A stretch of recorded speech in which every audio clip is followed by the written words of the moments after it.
Subscribe करें श्री चिन्मयानंद बापू जी के YouTube channel को और हमारे वीडियोस को सबसे पहले देखने के लिए बेल आइकॉन को दबाना न भूलें। सुकृति शंभुतन विमल विभूति सुकृति शंभुतन बहुत ध्यान से विमल विभूति सुकृति शंभुतन विमल विभूति सुकृति शंभुतन विमल विभूति मंजुल मंगल मोद प्रसूति मंजुल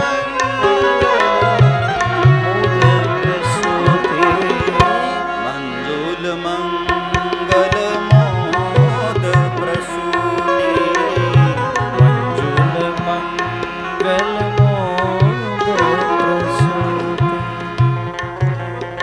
देखो, शास्त्रों में ऐसा वर्णन है कि जो परब्रह्म है, निराकार ब्रह्म है, वो आनंद स्वरूप है।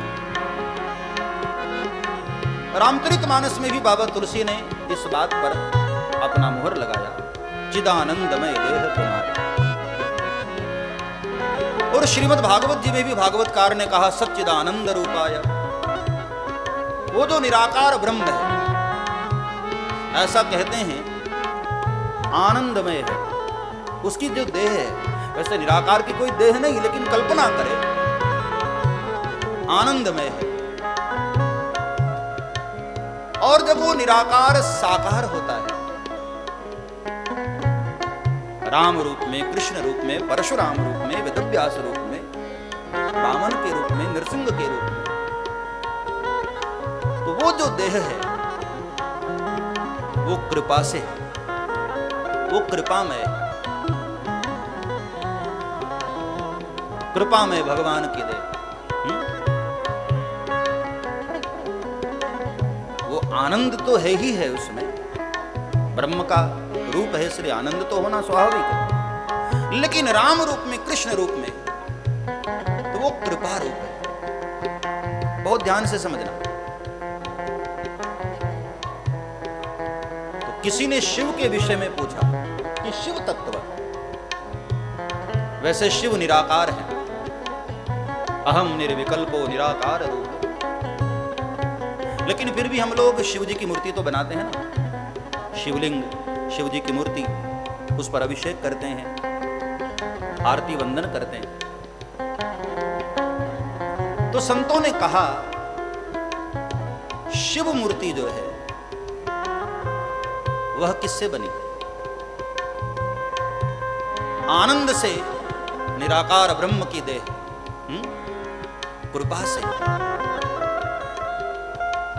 सगुण साकार जो ब्रह्म है उसकी देह। लेकिन शिव तत्व को यदि दर्शन किया जाए तो शास्त्रों ने और संतों ने मत दिया, शिव तत्व का निर्माण होता है सुकृत से। सुकृत मतलब पुण्य। संसार के हर प्रकार के पुण्य जब एकत्र होते हैं और उससे जो मूर्ति तैयार होती है वही है शिव तत्व। बाबा तुलसी यहां पर वही वर्णन करते हैं, सुकृति शंभुतन विमल विभूति सुकृति शंभुतन विमल विभूति। किसी भी क्षेत्र का जो पुण्य है, सब प्रकार के पुण्य, संसार के हर क्षेत्र का पुण्य एकत्र हो जाए, फिर जो मूर्त तैयार होती है वो है भगवान शिव, वो है शंभु।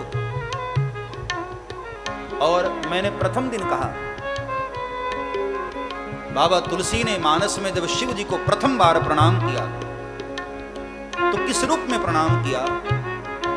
वंदे बोधमयम नित्यम गुरुम शंकर रूपिणम।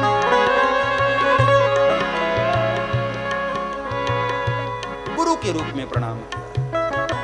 तुम त्रिभुवन गुरु वेद बखा। भोलेनाथ कौन है? त्रिभुवन के गुरु। हाँ?